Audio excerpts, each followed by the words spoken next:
Ifani Islamina kanina namne yomu dabala kandemu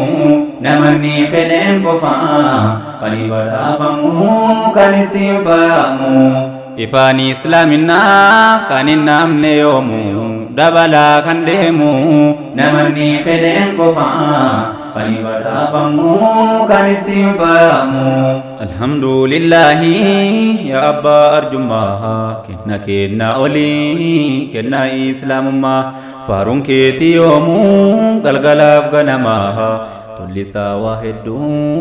hanga eenyutima kan argaa taasise kanis goode jama qarraadha jaamsi dhugana arguma gurraanin nagahu qalbiinis qollofama ifa waan hin gaarreef dukkanaatti jaama isaaf hin galle kanaaf dharaan booji'ama toluu masaatiin mootiin alama filatee jaallateen dhullaate kunuu dinii islaama ثم الحمد لله سنفار سيومو نمني فدين قفا كني بدا فمو كني الدين فيامو إفاني إسلامنا كني نامن يومو دبلا كندمو نمني فدين قفا كني بدا فمو كني الدين فيامو جيرون جيرو جالتو jiru din arganne jirun Islamina kamithalan kamne kenna gararreda wa ofin tolbanne badasa rabbiti gabaram bitanne imasa wallallu baruda dirkamne kama bardu isana matane namni sanfayame kambirana jomu namani feden qofa kani badafamu kani dimfayamu ya ifa bareda daligaromia sirafi ragaba ngabu hangina kanu toganamnu hadisa qur'ana qalbi dabe fayya ya le walana siranji jiramne duri sarras gana kadirira inkamne jallina ajallu ni'mai islamina gammadi juradu kanofar kagamna kara kajelati jannatan nagamu namani feden qofa kani badafamu kanitim fayamu ifani islamina kani namne yomu dabala kandemu namani feden qofa kani badafamu kanitim fayamu adan faranjida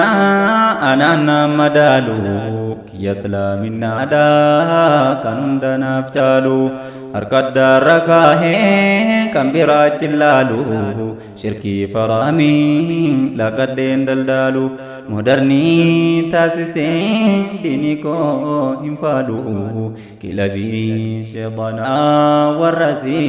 tidulu kan kerasi basuf malasi timalu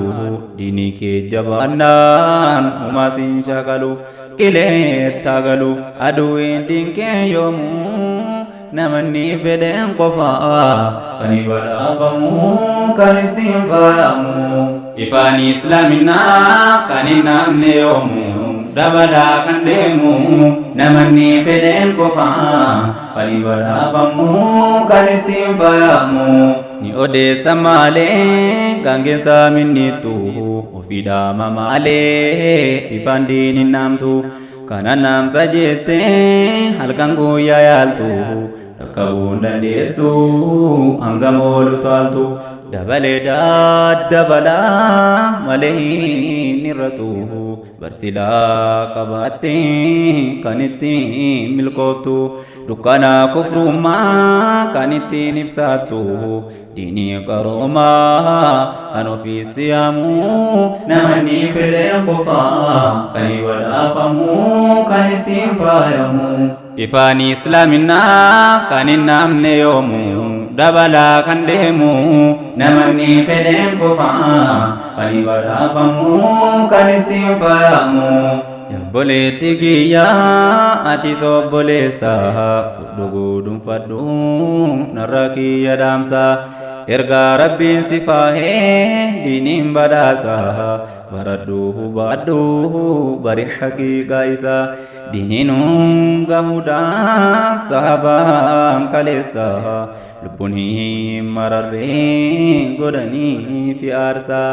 har'a kunoo nu gahee nuti sakkasa damaqee ol kaanee bona warraaqsa aduwwiin hin gaadu situ gaachanasa haala kanaanii milkiin kan argamu namanni fedheen qofa kan badhaafamu kan ittiin fayyamu ifaan islaaminaa kan hin naamne yoomu dabalaa adeemu namanni fedheen qofa kan badhaafamu kan ittiin fayyamu ifaan islaaminaa kan hin naamne yoomu dabalaa adeemu namanni fedheen qofa kan badhaafamu kan ittiin fayyamu ifaan islaaminaa kan hin naamne yoomu dabalaa adeemu namanni fedheen qofa kan badhaafamu kan ittiin fayyamu